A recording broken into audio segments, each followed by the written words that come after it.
Salut, kali ini kita akan membahas variasi-variasi kalimat negatif dalam bahasa Prancis.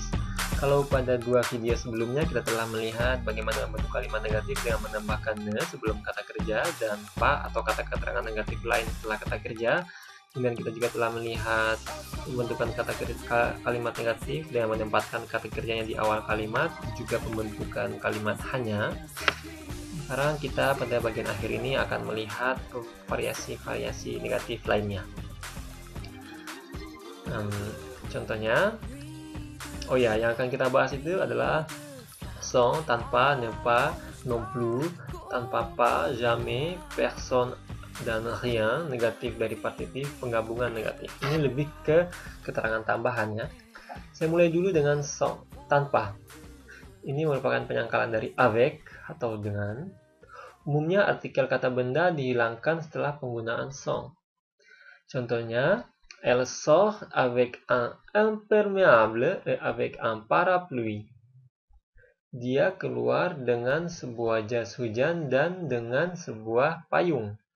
Kalau kita buat dalam kalimat negatif, elle sort sans imperméable et sans parapluie. Dia keluar tanpa jas hujan dan tanpa parapluie. Oke, jadi kalau sudah pakai sans, artikelnya hilang. Kemudian kita menggunakan sans ni untuk mengganti sans et sans. Jadi biasanya kalau untuk mengganti dua seperti ini, kita menggunakan ni setelahnya. Contohnya, elle sort sans imperméable ni parapluie. Dia keluar tanpa jas hujan maupun payung. Jadi terserah menggunakannya ya.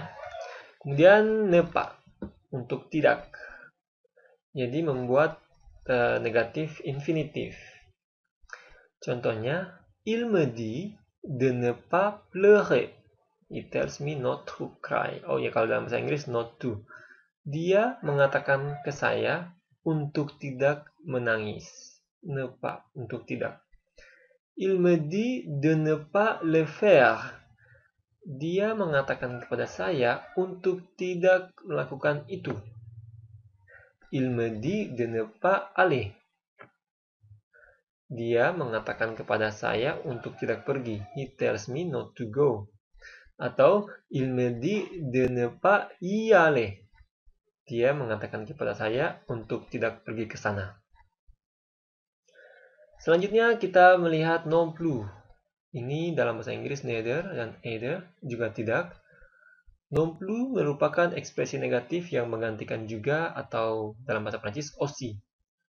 Contoh, afirmatifnya dulu. Il le sait, je le sais aussi. Nah, negatifnya. Il ne le sait pas, je ne le sais pas non plus. Dia tidak mengetahuinya, saya tidak mengetahuinya juga. Elle travaille beaucoup, moi aussi.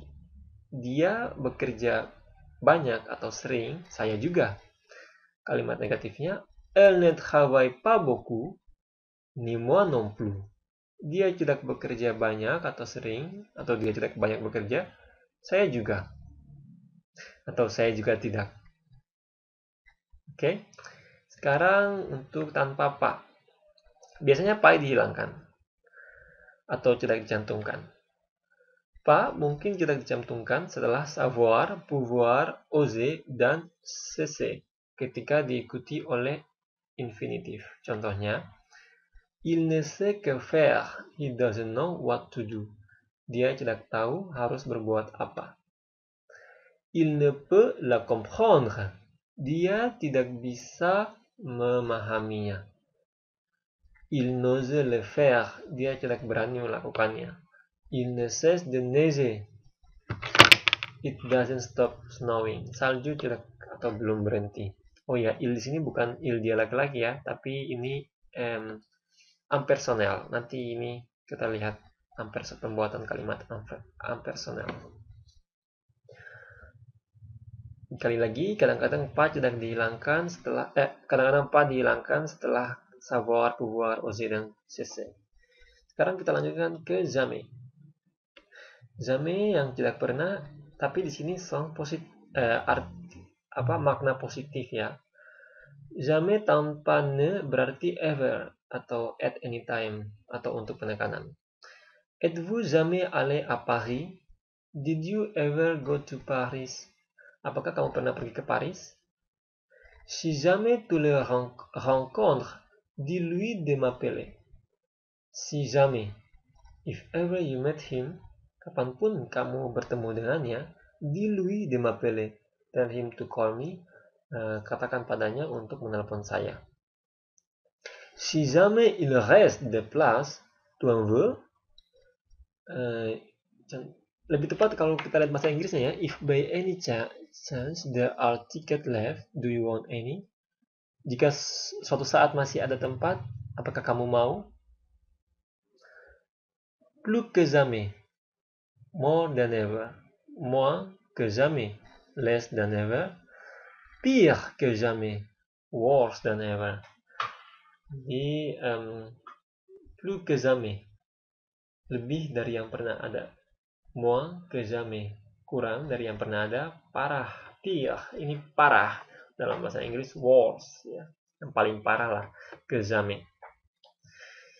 Kemudian jamais dapat juga berarti never kalau dia berdiri sendiri. Avez-vous vu ce film? Jamais. Sudahkah Anda melihat film ini? Tidak pernah. Toujours je le ferai. Jamais je ne le ferai. Selalu saya melakukannya. Atau tidak pernah saya melakukannya. Jadi hati-hati.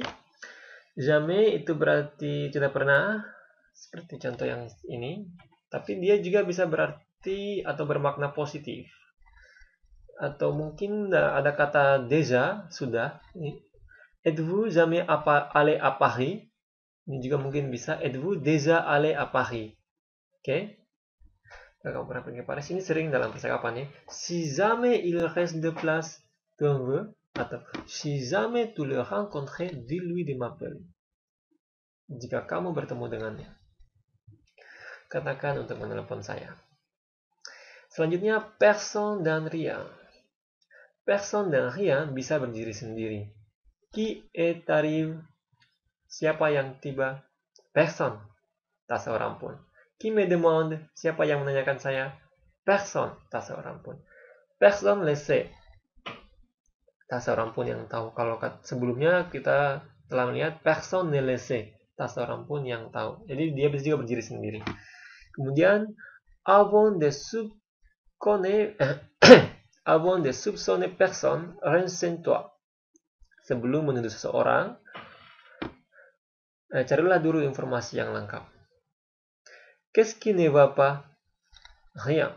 Apa yang terjadi? Qu'est-ce qui ne va pas? What's wrong? Nothing. Tak ada. À quoi tu penses? Kamu berpikir apa? Ah, rien. Tidak ada. Atau nothing. Qu'est-ce que tu lui laisses? Salah. Qu'est-ce que tu lui laisses? Rien de rien. What are you leaving him? Not a thing. Apa yang kamu tinggalkan untuk dia? Tak ada apapun. Je vous remercie. De rien. Nah, ini sering ya. Terima kasih. Sama-sama. C'est ça ou rien. Take it or leave it. Itu atau tidak sama sekali. Nah, ini ungkapan yang sering kita dengar. Rien à faire. Il n'entend pas. Tak ada apapun yang bisa dilakukan. Dia tidak bisa mendengar. Rien à déclarer atau rien à signaler. Nothing to declare, nothing to report. Tak ada yang bisa dilaporkan. Oke, sekarang kita lihat yang negatif dari partitif. Partitif itu yang un, atau de, atau artikel ya. Partitif tidak digunakan setelah ne pas, ne plus, dan ne jamais. Il n'est pas de livre. I don't have any books. Saya tidak punya buku-buku. Elle n'a plus d'argent. She doesn't have any money. Dia tidak punya uang lagi. Il ne mange jamais de tomates. He never eats tomato. Dia tidak pernah makan tomat. Partitif digunakan setelah ne que. Oh, jadi dia digunakan setelah ne que. Je n'ai que de livres. Saya hanya punya buku-buku. Partitif dan artikel tidak digunakan setelah ne bla bla bla, ni bla bla bla, ni bla bla bla. Il n'a ni frère ni sœur. Dia tidak memiliki saudara laki-laki maupun saudara perempuan. Jadi sekali lagi, kalau ada partitif, kalimat negatifnya tidak ada lagi. partitifnya atau artikelnya, kecuali hanya untuk kalimat hanya. Karena memang ne que ini hanya ini bukan kalimat negatif ya. Je n'ai que des livres. Saya hanya punya buku-buku. Yang terakhir adalah penggambukan beberapa negatif. Sering dalam bahasa Prancis kata negatif digabung-gabungkan. Ini tidak seperti bahasa Inggris, di mana dalam bahasa Inggris katanya nggak boleh ya kalau ada dua kalimat atau kata negatif. Nah, dalam bahasa Prancis beberapa kalimat negatif dapat dipakai bersama-sama dalam satu kalimat. Contoh, il ne dit jamais rien à personne. Dia tidak pernah mengatakan sesuatu, tidak pernah mengatakan apapun ke seseorang. Tu ne comprends jamais rien. Kamu tidak pernah mengerti apapun. Il n'y a plus personne. Tidak ada lagi orang atau tidak ada orang lagi. Encore rien. Still nothing ya. Masih tidak ada. Je n'ai encore rien écrit. Saya masih tidak menulis apapun. Vous n'avez encore rien vu. Kamu masih atau belum melihat apapun. Rien du tout. Nothing at all. Tidak sama sekali. Personne ne vient jamais me voir. Personne ne vient jamais me voir. Tak seorang pun yang pernah datang melihatku. Sans aucun façon. In no way, tak ada apapun jalan atau cara. Sans aucun doute. Tak ada apa-apa. Without any doubt. Jadi tak ada pun keraguan. Sans aucun remords. Tanpa belas kasihan. Oke, demikian variasi kalimat negatif. Kita akan lanjutkan ke video-video selanjutnya, mungkin kalimat interrogatif. Oke, merci beaucoup pour votre attention. À plus.